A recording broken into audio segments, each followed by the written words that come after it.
ഹബീബ് ചോദിക്കുകയാണ്, വഹൽ തൻതളിറൂന, നിങ്ങൾക്കാർക്കെങ്കിലും പ്രതീക്ഷയുണ്ടോ? ഇല്ലാ ഗിനൻ മുത്ഗിയൻ, ഒരുപക്ഷേ നാളെ നിങ്ങൾക്ക് വരാൻ പോകുന്നത് ആരെയും അഹങ്കാരിയും ധിക്കാരിയും ആക്കി തീർക്കുന്ന സാമ്പത്തിക ശേഷിയാണ്.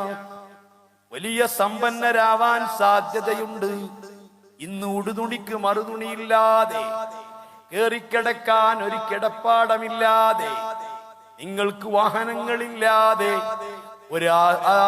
ആളുകൾക്കിടയിൽ ധരിക്കാൻ പറ്റുന്ന ചെരുപ്പില്ലാതെ, ഒരുപാട് കഷ്ടപ്പാടുകളും ദുരിതങ്ങളും അനുഭവിച്ചാണ് നിങ്ങൾ ജീവിക്കുന്നതെങ്കിൽ നാളെ ഒരുപക്ഷെ നിങ്ങൾക്ക് വരാൻ പോകുന്നത് വലിയ സാമ്പത്തിക ശേഷിയായിരിക്കും. വലിയ വലിയ കച്ചവടങ്ങൾ ചെയ്ത്, അല്ലെങ്കിൽ വിദ്യാഭ്യാസം നേടി ലക്ഷങ്ങൾ സാലറി വാങ്ങി, അല്ലെങ്കിൽ വലിയ ബിസിനസ്സുകൾ നടത്തി, അല്ലെങ്കിൽ ഗൾഫിലോ മറ്റോ പോയി നിങ്ങൾക്ക് വലിയ സാമ്പത്തികമായ പുരോഗതി ഉണ്ടാവാൻ സാധ്യതയുണ്ട്. അങ്ങനെ സാമ്പത്തികമായി നിങ്ങൾക്ക് പുരോഗതി വന്നാൽ മുത്ഗിയൻ, നിങ്ങൾ അഹങ്കാരികളായി തീരും. പലതിനോടും നിങ്ങൾ കറപ്പാൻ, പലതിനോടും പിന്നെ നിങ്ങൾക്ക് വെറുപ്പാകും. അങ്ങനെയല്ലേ നമ്മൾ കാണുന്നത്? ഞാൻ ചോദിക്കുന്നു മുസ്ലിമേ, കോടീശ്വരന്മാരോ ലക്ഷപ്രഭുക്കളോ ഏതെങ്കിലും ഇൽമിന്റെ മജ്‌ലിസിൽ വരാറുണ്ടോ? ഏതെങ്കിലും ദിക്റിന്റെ മജ്‌ലിസിൽ വരാറുണ്ടോ? കൃത്യമായിട്ട് പള്ളിയിൽ ജമാഅത്തിന് വരാറുണ്ടോ? പാവങ്ങളോടൊന്നിച്ചിരിക്കാറുണ്ടോ? അങ്ങനത്തെ നല്ല കാര്യങ്ങളിൽ ഉണ്ടാവാറുണ്ടോ? ലക്ഷങ്ങളും കോടികളും ഉള്ള ആളുകൾ ഒരുപക്ഷെ പള്ളി നിർമ്മിക്കാൻ, അല്ലെങ്കിൽ മദ്രസ നിർമ്മിക്കാൻ, സംഘടനാ രംഗത്തും മറ്റും വലിയ സംഭാവനകൾ നൽകാൻ സാധ്യതയുണ്ട്. അതേ സമയത്ത് ഞാൻ ചോദിക്കുന്നു, പലതിലും അവർക്ക് അഹങ്കാരമാണ്, പാവങ്ങളോട് പുച്ഛമാണ്, അതേ ഇസ്ലാമിന്റെ പല കാര്യങ്ങളോടും വെറുപ്പാണ്. ഇങ്ങനെ പണമങ്ങ് അല്ലാഹു സുബ്ഹാനഹു വ തആല നൽകിയപ്പോൾ ഏത് രൂപത്തിൽ ചെലവഴിക്കണമെന്നറിയാതെ അഹങ്കാരികളാക്കി തീർക്കുന്ന സാമ്പത്തിക ശേഷിയല്ലേ പലർക്കുമുള്ളത്. ഇസ്ലാമിൽ ഒരു സമ്പന്നൻ എന്ന് പറഞ്ഞാൽ ആരാണെന്നറിയോ? സമ്പന്നൻ എന്ന് പറഞ്ഞാൽ ആരാണ് എന്ന് ഇസ്ലാമിൽ പ്രത്യേകമായ കണക്കുണ്ട്. സമ്പന്നന്മാർക്ക് ബാധ്യതയുണ്ട്. ഒരാൾ കൃത്യമായി സക്കാത്ത് കൊടുത്തു, 2.5% സക്കാത്ത് കൊടുത്തു എന്നതുകൊണ്ട് ഒരു സമ്പന്നന്റെ ബാധ്യത തീരുന്നില്ല. സക്കാത്ത് ഒരു പ്രത്യേക ഇബാദത്താണ്. അത് പ്രത്യേക സമ്പത്തിന് മാത്രമാണ്. ലക്ഷക്കണക്കിന് തേങ്ങ വലിക്കുന്നവന് സക്കാത്ത് ഇല്ലല്ലോ. കോടിക്കണക്കിന് വരുമാനം കിട്ടുന്ന ക്വാർട്ടേഴ്സുകളും ബിൽഡിങ്ങുകളും ഉണ്ടെങ്കിൽ അതിന് സക്കാത്ത് ഇല്ലല്ലോ. അതേ റബ്ബറിന് സക്കാത്തില്ല, തോട്ടങ്ങൾക്ക് സക്കാത്തില്ല, അതുപോലെ വാഹനങ്ങൾക്ക് സക്കാത്തില്ല, അത്തരം കാര്യങ്ങൾക്കൊന്നും സക്കാത്തില്ല. ചില ആളുകൾ ധരിച്ചു വെച്ചിട്ടുണ്ട്, എല്ലാ വർഷവും കൃത്യമായി സക്കാത്ത് കൊടുക്കുന്നുണ്ടല്ലോ. ആ സക്കാത്ത് കൊടുക്കലോടുകൂടി ഒരു സമ്പന്നന്റെ ബാധ്യത തീർന്നിട്ടുണ്ട് നാ മനസ്സിലാക്കുന്നത്. ഇല്ല ഇല്ല, സമ്പന്നന്മാർക്ക് ഒരുപാട് ബാധ്യതകളുണ്ട്. വിശുദ്ധ ഖുർആൻ പറയുന്നു, ലാ തസബന്നല്ലദീന യബ്ഖലൂന ബിമാ ആതാഹുമുല്ലാഹു മിൻ ഫളിഹി വ ഖൈറൻ ലഹും ബൽ ഹുവ ശർറുൻ ലഹും. അല്ലാഹ് തന്ന സമ്പത്ത് കൊണ്ട് പിശുക്ക് കാണിക്കുന്നവർ ഒരിക്കലും കരുതരുത് അതവർക്കൊരു ഖൈറാണ് എന്ന് കരുതരുത്. അവർക്ക് വലിയ ശർറാണത്. മോനെ, ഒരു സമ്പന്നൻ എന്ന് പറഞ്ഞാൽ ആരാണ്? ഒരു മനുഷ്യനാണ്. അവനും അവന്റെ ആശ്രിതർ, അവന്റെ ഭാര്യ, മക്കൾ, അവൻ ചെലവ് കൊടുക്കൽ നിർബന്ധമായിട്ടുള്ള ആശ്രിതർ, മക്കളുണ്ടെങ്കിൽ മക്കള്, മാതാപിതാക്കളുണ്ടെങ്കിൽ മാതാപിതാക്കള്, പെങ്ങന്മാരുണ്ടെങ്കിൽ പെങ്ങന്മാര്, ഇങ്ങനെ താനും തന്റെ ആശ്രിതരും ഒരു കൊല്ലം അവന്റെ നിലപാടനുസരിച്ച് ജീവിക്കാൻ, അവന്റെ നിലപാടനുസരിച്ചുള്ള വീട്, അവന്റെ നിലപാടനുസരിച്ചുള്ള വാഹനം, അവന്റെ നിലപാടനുസരിച്ചുള്ള ഭക്ഷണം, അങ്ങനെ ഒരു കൊല്ലം ജീവിക്കാൻ ആവശ്യമായതിനേക്കാൾ അപ്പുറം മുതലുണ്ടോ അവന്റെ പേരാണ് സമ്പന്നൻ കേട്ടോ. ഒരു കൊല്ലം ജീവിക്കാൻ ആവശ്യമായതിനേക്കാൾ അധികം മുതലുണ്ട്. ഓനെ ഇസ്ലാമിൽ സമ്പന്നൻ എന്ന് പറയുള്ളൂ. ഫക്കീർ മിസ്കീനൊന്നും അല്ല, ഫക്കീറും അല്ല, മിസ്കീനും അല്ല, കടക്കാരനും അല്ല. അതുകൊണ്ട് അവൻ സമ്പന്നനാവില്ല. ഫക്കീറല്ല, മിസ്കീനും അല്ല, കടണ്ടോ, കടവില്ല, യാത്രക്കാരൻ അതുമല്ല. സമ്പന്നൻ എന്ന് പറയണമെങ്കിൽ തനിക്കും തന്റെ ആശ്രിതർക്കും ഒരു കൊല്ലം അവന്റെ നിലപാടനുസരിച്ചുള്ള ജീവിതം. അവൻ നല്ല നിലപാടുകാരനാണ്, തറവാട്ടുകാരനാണ്. അവന്റെ നിലപാടനുസരിച്ചുള്ള ജീവിതം ജീവിക്കുമ്പോൾ ഒരു കൊല്ലത്തിനേക്കാൾ കൂടുതൽ അവന് ആസ്തിയുണ്ടെങ്കിൽ അവൻ മുതലാളിയാണ്, അവൻ സമ്പന്നനാണ്. ആ സമ്പന്നന് ബാധ്യതയുണ്ട്. അവനവന്റെ മഹല്ലിൽ പാവപ്പെട്ടവരുണ്ടോ? പഠനോപകരണങ്ങൾ വാങ്ങിക്കാൻ പറ്റാത്തവരുണ്ടോ? മെഡിസിൻ വാങ്ങിക്കാൻ കഴിയാത്തവരുണ്ടോ? മഴയും വെയിലും കൊള്ളാത്ത വീട് വെക്കാൻ പറ്റാത്തവരുണ്ടോ? ഇങ്ങനെ പലജാതി വിഷമം അനുഭവിക്കുന്നവരുണ്ടോ? അവരെ വിഷമങ്ങൾ തീർത്തു കൊടുക്കൽ സമ്പന്നന് ബാധ്യതയാ. മഹല്ലത്തിലെ സമ്പന്നന്മാർക്ക് ബാധ്യതയാണ്. ഞങ്ങൾ കൃത്യമായി സക്കാത്ത് കൊടുത്തിട്ടുണ്ടല്ലോ എന്ന് പറഞ്ഞിട്ട് ബാധ്യത തീരൂല. ഞാൻ ഓർത്തു പോവുകയാണ്, ആരാണ് ഈ ബാധ്യതയൊക്കെ നിർവഹിക്കുന്നവർ?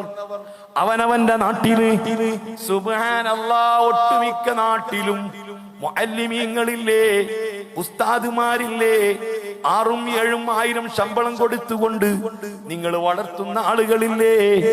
ഞാൻ ചോദിക്കട്ടെ സഹോദരാ, നിങ്ങളെ മഹല്ലത്തിൽ എത്ര മുഅല്ലിമീങ്ങളുണ്ട്, എത്ര ഉസ്താദുമാരുണ്ട്? അവർക്കും നമ്മളെ പോലെ ജീവിക്കണ്ടേ? അവർക്കും നമ്മളെ പോലെ മക്കളില്ലേ? അവർക്കും ചികിത്സ വേണ്ടേ? അവർക്കും കുട്ടികൾക്ക് പഠനോപകരണങ്ങൾ വേണ്ടേ? അവർക്കും മറ്റുള്ള കാര്യങ്ങളൊക്കെ ചെയ്യണ്ടേ? ചിന്തിക്കുന്ന മുതലാളിമാരുണ്ടോ? വഅദ് പറയാൻ എന്തൊരെളുപ്പം, വഅദ് സംഘടിപ്പിക്കാൻ എന്തൊരെളുപ്പം, വഅദ് കേൾക്കാൻ എന്തൊരെളുപ്പം. അല്ലാഹ്, പള്ളികൾക്ക് ലക്ഷങ്ങൾ പിരിക്കുന്നു. ഓരോ മഹല്ലത്തിലും ഏറ്റവും സൗകര്യമായിട്ട് ഉയർത്തപ്പെടേണ്ടത് പള്ളികളാ. ഏറ്റവും പ്രൗഢി വേണ്ടത് പള്ളികൾക്ക്. ഏറ്റവും വലിയ വീട് വേണ്ടത് പള്ളിയാണ്. ഏറ്റവും സൗകര്യം വേണ്ടത് പള്ളിയാണ്.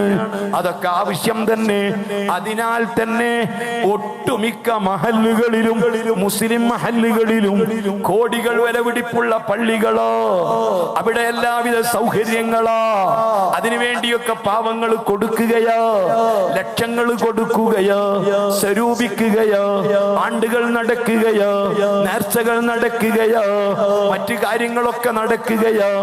അതേ സമയത്ത് മോനെ, അല്ലാഹുവിന്റെ ഇൽമ്, വിശുദ്ധ ഖുർആൻ, മുത്തുനബിന്റെ അനന്തര സ്വത്താകുന്ന ഇൽമ് പഠിച്ചു എന്നതിന്റെ പേരിൽ മറ്റു ജോലികൾക്ക് പോകാതെ, മറ്റു ഉദ്യോഗങ്ങൾക്ക് പോകാതെ, ഗൾഫിൽ പോകാതെ, ബിസിനസിന് പോകാതെ, കച്ചവടത്തിന് പോകാതെ 8ഉം 10ഉം കൊല്ലം ദീൻ പഠിച്ചു എന്ന ഒരൊറ്റ തെറ്റ് ചെയ്തതിന്റെ പേരിൽ, അതല്ലേ മുസ്ലിംമാര് ചെയ്തത്, അതിന്റെ പേരിൽ ഇന്നും അവര് കഷ്ടപ്പെടുകയോ, അവർക്ക് മക്കളെ പോറ്റണ്ടേ, അവർക്ക് വീട് വെക്കണ്ടേ, അവർക്ക് മറ്റു കാര്യങ്ങൾ ചെയ്യണ്ടേ?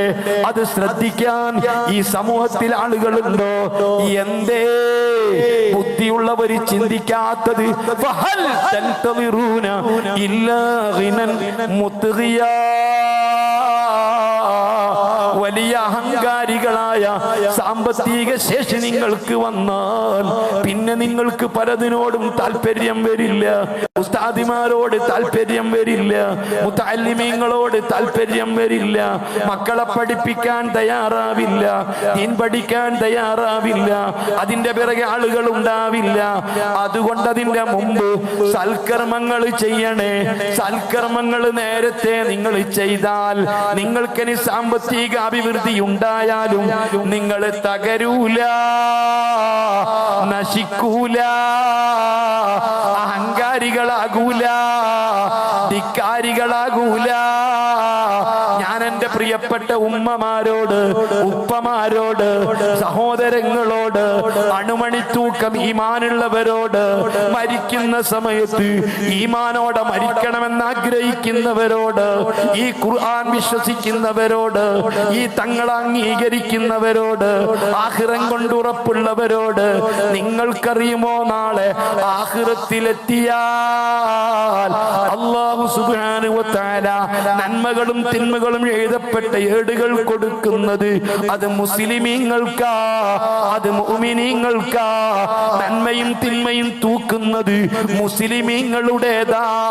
അതേ, അല്ലാഹുവിന്റെ കൂടെ വേറെ ദൈവങ്ങളെ വിളിച്ചു പ്രാർത്ഥിച്ചവർ, ജബ്ബാർ അനീതമായ ആളുകൾ, മനുഷ്യന്മാരുടെയും മറ്റു ജീവികളുടെയും പ്രതിമകളും കോലങ്ങളും ഉണ്ടാക്കിയവർ, അവർക്ക് വിചാരണകളില്ല, അവർക്ക് ഏടുകൾ കൊടുക്കപ്പെടുന്നില്ല. നരകത്തിൽ നിന്ന് നീണ്ടുവരുന്നതായിരിക്കുന്ന തുമ്പിക്കൈ പോലെയുള്ള ഒരു ഉനുഖ് അവരെ മൊത്തം കോരിയെടുത്ത് നരകത്തിലിടുമെന്ന് ബുഖാരിയിലില്ലേ, മുസ്ലിമിലില്ലേ. അല്ലാഹു തആല നന്മകൾ തിന്മകൾ എഴുതി വച്ചിരിക്കുന്ന ഏടുകൾ കൊടുക്കുന്നത് മുസ്ലിമീങ്ങൾക്കാ, നന്മയും തിന്മയും തൂക്കുന്നത് മുസ്ലിമീങ്ങളുടേതാ. ഓരോ കാര്യങ്ങൾക്കും കൃത്യമായ വിചാരണ മുസ്ലിമീങ്ങൾക്കാ. അങ്ങനെ വിചാരണ ചെയ്യുന്ന സമയത്ത് അണുമണി തൂക്കം നന്മ കുറഞ്ഞു പോയി, തിന്മ കൂടുതലായി പോയി. രണ്ട് കൈകളും കഴുത്തിലേക്ക് കുരുക്കിയിട്ട് തലമേൽ പോട്ടുയർത്തിയിട്ട് കുരുക്ക് ചങ്ങല കൊണ്ട് വരിഞ്ഞു മുറുക്കിയിട്ട് മാറ്റി നിർത്തുമ്പോൾ ഒരാളും വന്ന് മിണ്ടൂല, ആർക്കും മിണ്ടാൻ അധികാരമില്ല. റബ്ബിന്റെ സമ്മതമില്ലാതെ ഒരാളും മിണ്ടൂല, ഒരു മലക്കും മിണ്ടൂല, ഒരാളും മിണ്ടൂല. അല്ലാഹുവിനോട് ഇവനൊരു പാവമാ, ഇവനൊരു സാധുവാ, ഇവന് പുറത്തു കൊടുക്കല്ല, ഇവന് ദർജ കൂട്ടിക്കൊടുക്കല്ല, ഇവനെ നരകത്തിൽ നിന്ന് രക്ഷപ്പെടുത്തല്ല, ഇവനെ നരകം തൊടിക്കല്ലേ അല്ല എന്ന് ശഫാഅത്ത് ചെയ്യാനുള്ളത് മൂന്ന് കൂട്ടരാ. ഒന്ന് അമ്പിയാക്കളാ, അമ്പിയാക്കൾ ശഫാഅത്ത് ചെയ്യുന്നതാ. അവരുമ്മത്തുകൾക്ക് വേണ്ടി ശഫാഅത്ത് ചെയ്യും, വിചാരണയില്ലാതിരിക്കാൻ, അതല്ലെങ്കിൽ നരകത്തിൽ നിന്ന് രക്ഷപ്പെടുത്താൻ, ദറജാത്തുകൾ ഉയർത്തപ്പെടാൻ, നന്ദിന്മയുടെ ഭാരം ചുരുക്കാൻ, പല കാര്യത്തിനും അമ്പിയാക്കൾ ശഫാഅത്ത് ചെയ്യും. മറ്റൊന്ന്, ശഫാഅത്തിന് അധികാരമുള്ള ഒരു ടീമുണ്ടെങ്കിൽ അത് പണ്ഡിതന്മാരാ. സുമ്മൽ ഉലമാ,